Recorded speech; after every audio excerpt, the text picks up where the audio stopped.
지난주에 우리는 다윗의 자존심을 상하게 하고 다윗의 족을 확 뒤집어 놓았던 이 엘리압 큰형에 관한 내용을 우리가 함께 나눈 바가 있습니다. 이날 다윗이 어떻게 참았는지 모르겠어요. 너는 완악하고 너는 교만하고 네 양은 어떻게 하고 전쟁을 구경하러 왔느냐, 형이 이렇게 다윗을 공격합니다. 그런데 사실 다윗은 전쟁을 구경하러 온 것이 아니라 지금 이 전쟁에 다윗의 형님 3명이 참전해 있습니다. 형님들이 걱정이 되어서, 그리고 다윗이 형님들을 조금 돕고 싶은 마음에 지금 전쟁터로 달려온 겁니다. 형님이 몰라서 그렇지 벌써 천부장에게 치즈 10덩이를 뇌물로 주었습니다. 왜 주었겠습니까? 혹시 할 수 있으면 이 치열한 전쟁 가운데서 우리 형님들 조금 덜 위험한 곳에 세울 수 있을까 싶어서 이 치즈 10덩이를 천부장에게 주었고, 그동안 못 먹었을지 몰라서 등에는 볶은 곡식을 짊어지고 손에는 떡덩이를 들고 왔습니다. 그런데 큰형이 이렇게 불러다 이야기한 것도 아니고 많은 사람들 앞에서 너는 교만하고 너는 완악하고 전쟁을 구경하러 왔다, 이렇게 터무니없이 다윗을 공격합니다. 여러분, 이러면 어떻게 해야 되겠습니까? 이날은 한번 시원하게 물맷돌을 돌려줘야 됩니다. 그것도 아니면 형님이면 형님답게 해야지, 지금 무슨 소리를 그렇게 하느냐고. 여러분, 이 엘리압 큰형의 멱살을 한번 잡아줘야 됩니다. 저만 그런 겁니까? 네. 그럼에도 불구하고 다윗이 어떻게 하느냐, 말씀해 보니까 다윗이 다른 사람을 향하여 나아갔더라. 형님을 피합니다. 여러분, 다윗이 힘이 없어서가 아닙니다. 그리고 이 형님과 싸워야 할 명분이 없는 것도 아닙니다. 충분하지 않습니까?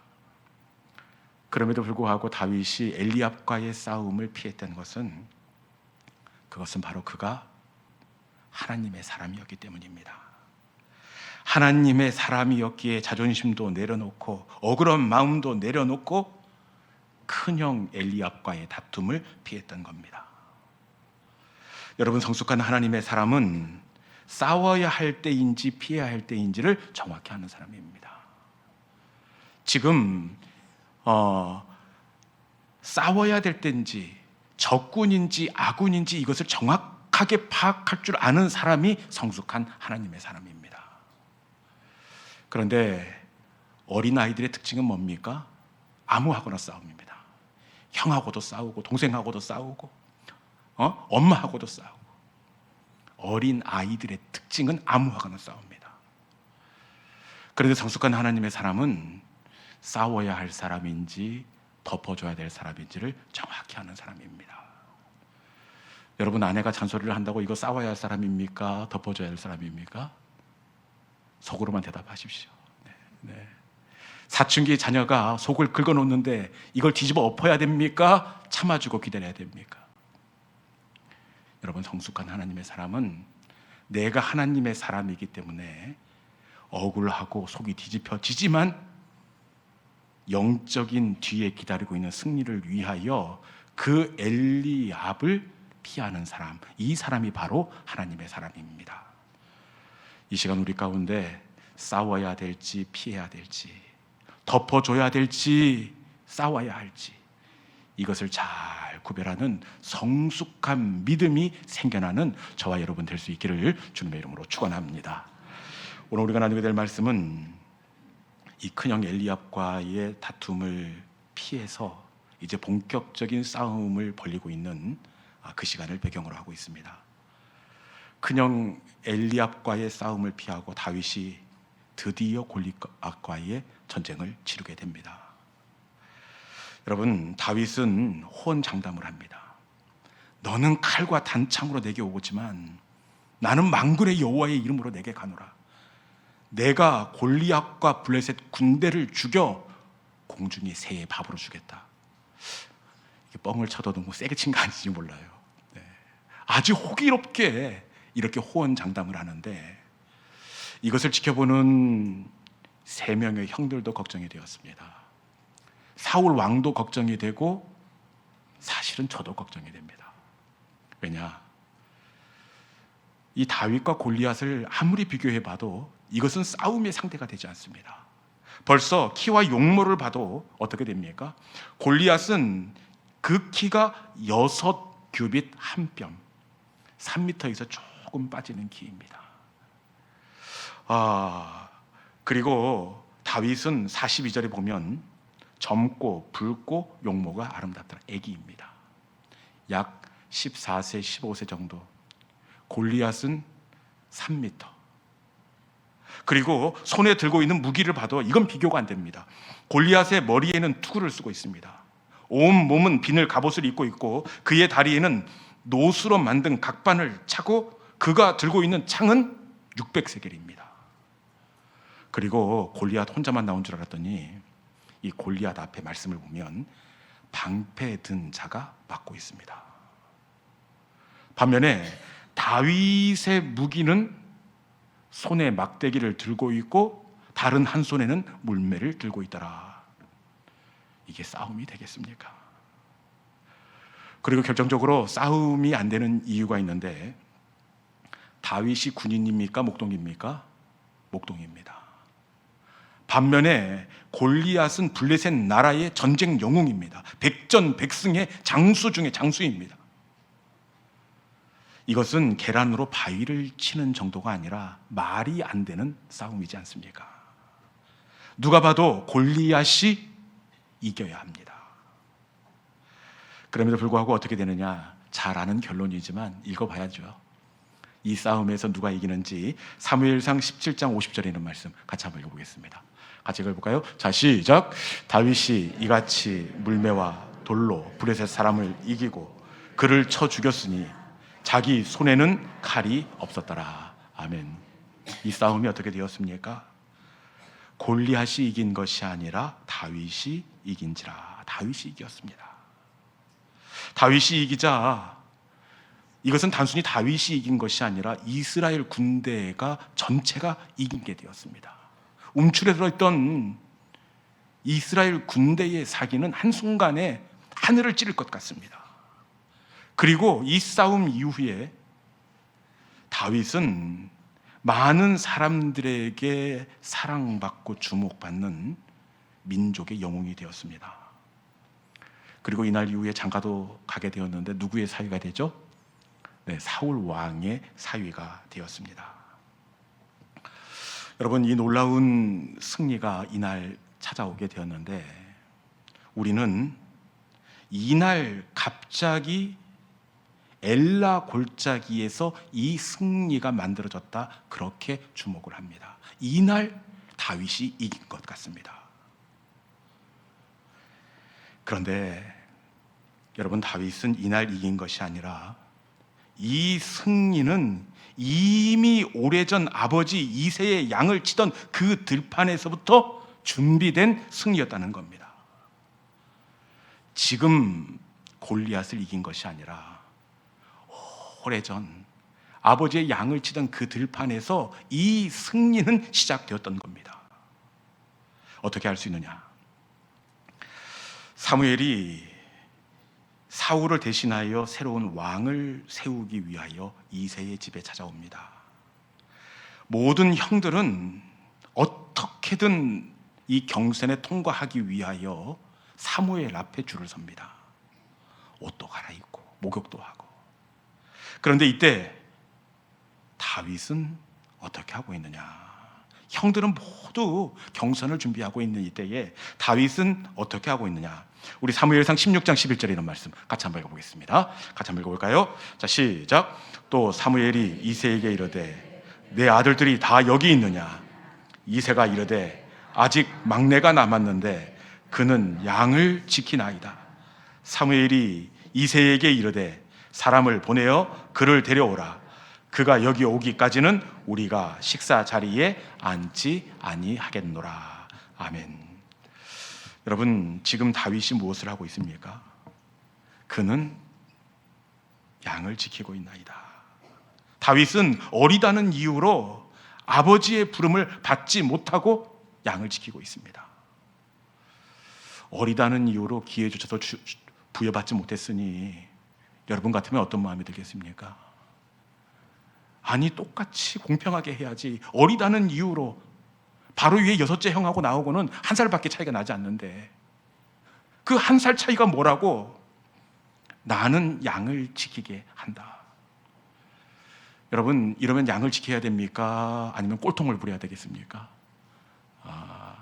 여러분, 이때는 억울하고 속이 상해서 이 골이 나야 맞습니다. 그런데 다윗은 이런 상황 가운데에서도 양을 지키나이다. 이때뿐만 아니라 다윗은 항상 이런 사람이었습니다. 곰이 와서 어린 양을 물고 가는 때가 있는데 이러면 누가 곰에게 쫓아가서 양을 빼앗아 와야겠습니까? 힘이 있는 형님들이 해야죠.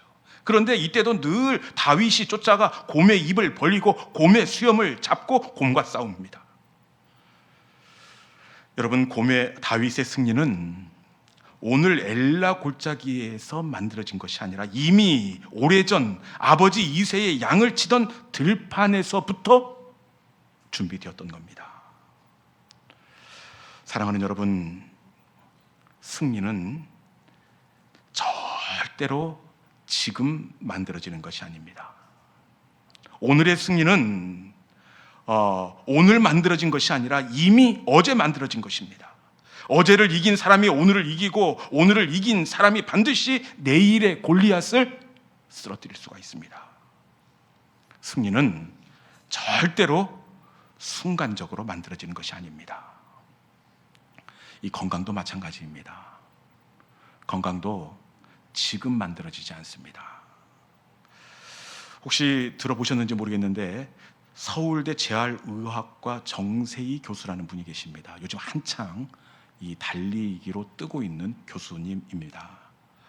이분은 의사이면서 20년차 마라토너입니다. 20년간 총 30번이 넘는 풀코스를 소화하신 재활의학과 선생님입니다. 이분이 쓴 책 가운데 길 위의 뇌라는 책이 있습니다. 이분의 책에 나오는 내용을 보면 이 재활을 하는 환자들의 회복이 언제 결정이 되느냐.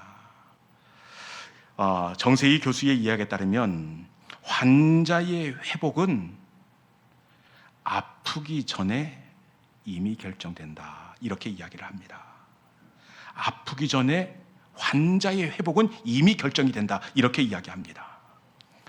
재활의학과 의사로 환자들을 이렇게 도우면서 수십 년 동안 환자들의 예후를 추적 관찰했을 결과였을 터인데 이 사람이 보니까 의사의 수술도 중요하고 의사의 처방도 중요하지만 훨씬 더 중요한 것은 이 환자가 아프기 전에 얼마나 건강관리를 잘했는지, 특별히 이분은 마라토너이기 때문에 아프기 전에 얼마나 심폐지구력을 만들었는지, 얼마나 몸의 근육을 만들었는지에 따라서 치료의 결과가 완전히 달라진다, 이렇게 이야기하는 것을 들은 적이 있습니다. 환자의 회복은 아프기 전에 결정이 된다. 여러분, 아주 중요한 이야기입니다. 아프기 전에 환자의 회복은 결정이 된다.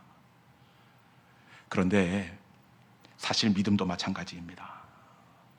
믿음의 승리도 언제 결정이 되느냐? 우리는 시험이 찾아온 그때 결정이 된다, 그렇게 생각을 하는데 여러분, 믿음의 승리는 시험이 찾아온 그때 결정이 되는 것이 아니라 시험이 찾아오기 훨씬 이전에, 그가 이길지 넘어질지 이미 이전에 결정이 되어진다는 사실입니다. 욥이 시험을 이긴 걸 봐도 이것을 알 수가 있습니다. 욥은 제가 볼 때는 도저히 이길 수 없는 시험을 만난 사람입니다. 어느 날 갑자기 한날 하루아침에 그동안 모았던 모든 재산을 잃어버리게 되었습니다. 그동안 수고로이 얻었던 이 재산을 한순간에 잃어버렸으니 어떻게 견딜 수가 있습니까? 넘어져야죠. 그리고 재산을 잃어버린 그날 또 무엇을 잃어버리냐?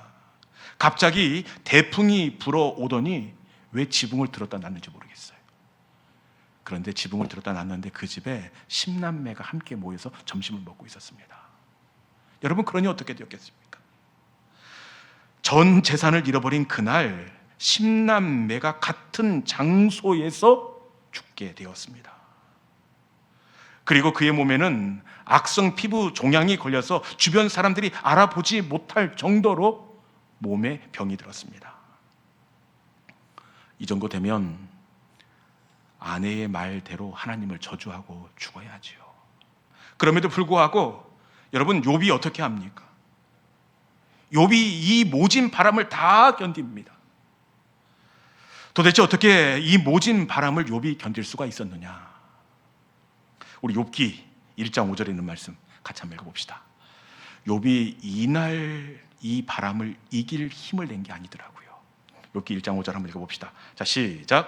그들이 차례대로 잔치를 끝내면 욥이 그들을 불러다가 성결하게 하되 아침에 일어나서 그들의 명수대로 번제를 드렸으니 이는 욥이 말하기를 혹시 내 아들들이 죄를 범하여 마음으로 하나님을 욕되게 하였을까 함이라.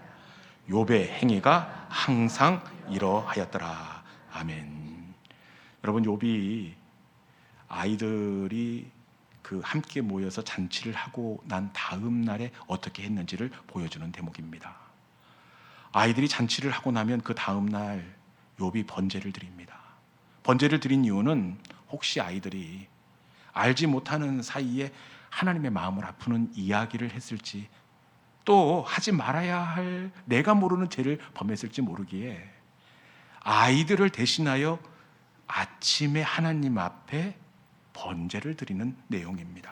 그런데 욥이 어떻게 했다고? 이때뿐만 아니라 항상 이러하였더라. 여러분, 욥이 시험을 이긴 것은 지금 이긴 것이 아닙니다. 그 전에 만들어진 믿음의 근육이 있었기 때문입니다. 그 전에 만들어진 믿음의 체력이 결국은 욥을 견디게 하고 욥이 회복될 수 있게 하였다는 겁니다. 여러분, 승리는 시험의 때에 결정되는 것이 아니라 승리는 이미 그 이전에 결정된다는 사실입니다. 그런데 승리만 그 전에 결정되는 것이 아니라 사실은 실패도 그 전에 결정이 됩니다. 성경에 나오는 모든 하나님의 사람들이 실패한 자리를 가보면 그날 그 시험에 걸려 넘어진 사람은 아무도 없습니다. 그들은 그 전에 이미 실패의 자리에 있었다는 사실입니다.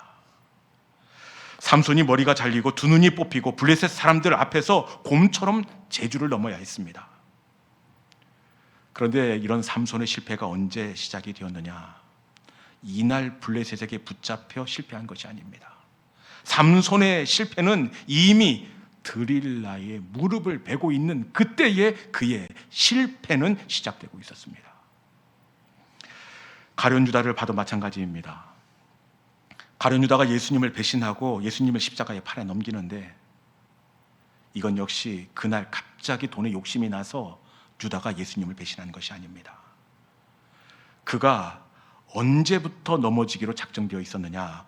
요한복음 12장 6절에 있는 말씀 같이 한번 읽어보겠습니다. 요한복음 12장 6절입니다. 자, 시작.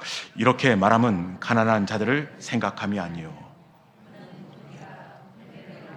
거기 넣는 것을 훔쳐 가밀어라. 아멘. 그가 언제부터 넘어져 있습니까? 가룟 유다는 이 돈을 관리하는 회계를 맡은 사람입니다. 말씀해 보니까 동계를 맡고 거기 넣는 것을 훔쳐 가밀어라. 유다는 예수님을 팔아 넘기기 전에 이미 그 전부터 거기 넣는 것을 훔쳐 가밀어라. 오늘 넘어진 것이 아니라, 오늘 갑자기 실패한 것이 아니라 이미 어제 넘어진 채로 살아왔기에 가룟 유다는 실패의 아픔을 겪을 수밖에 없었습니다. 여러분, 실패도 그렇고 성공도 그렇고 절대로 오늘 결정되는 것이 아닙니다. 성공하느냐 실패하느냐는 오늘이 아니라 여러분, 사실은 이미 어제 결정이 되어 있습니다.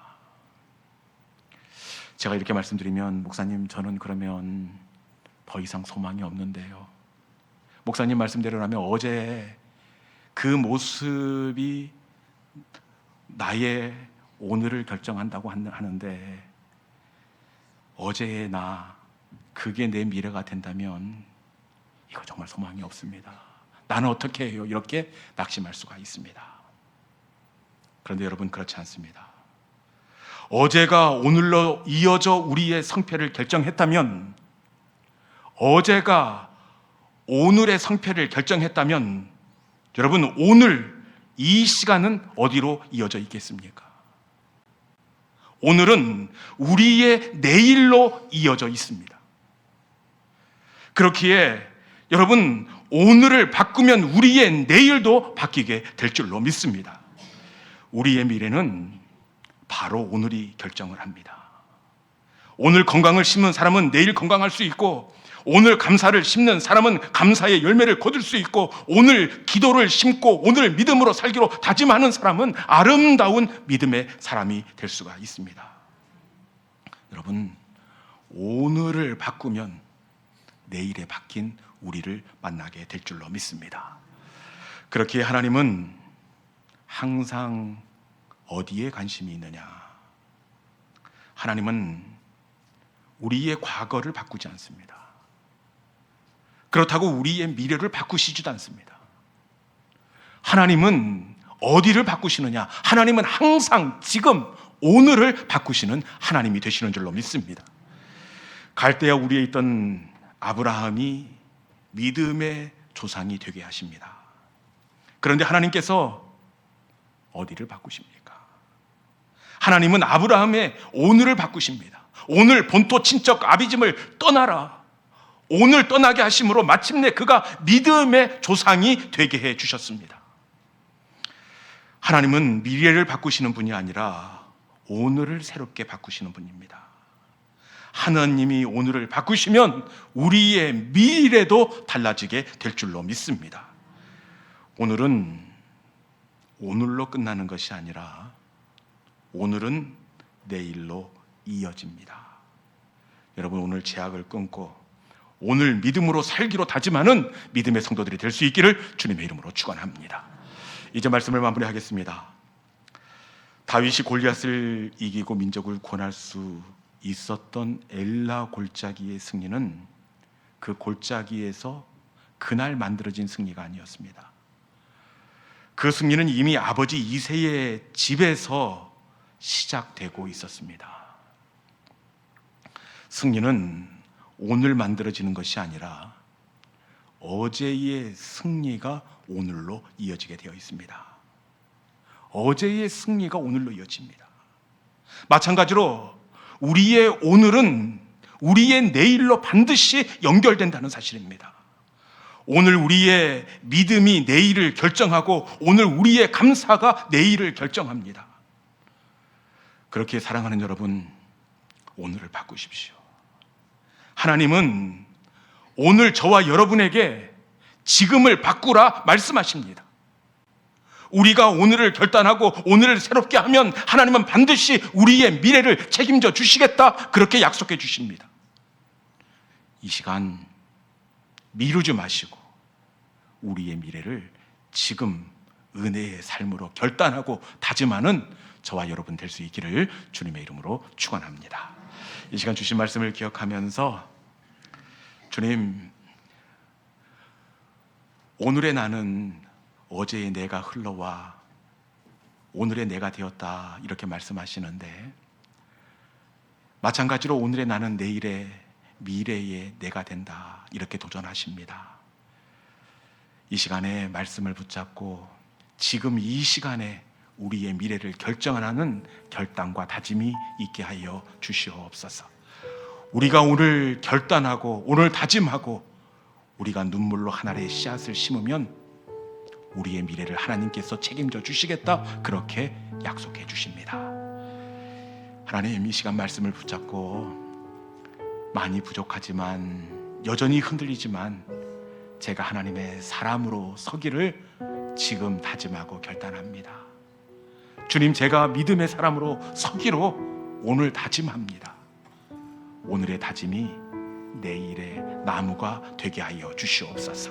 이 시간 주신 말씀 붙잡고 우리 오늘 눈물로 하늘의 씨앗을 심는다. 우리 함께 찬송으로 나가도록 하겠습니다.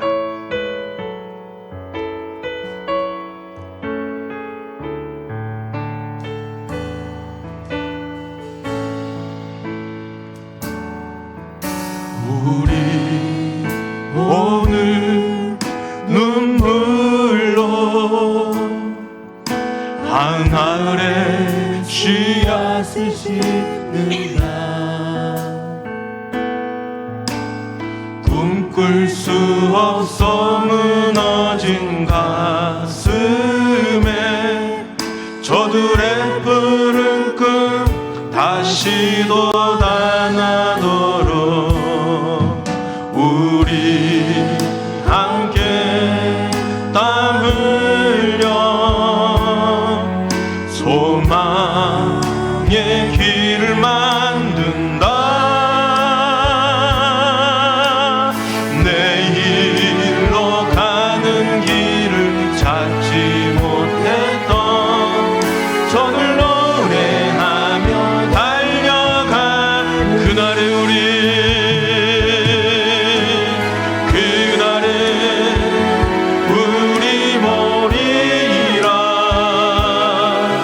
새벽 이슬 같은 저들 일어나 뜨거운 가슴 사랑의 손으로 이 땅 치유하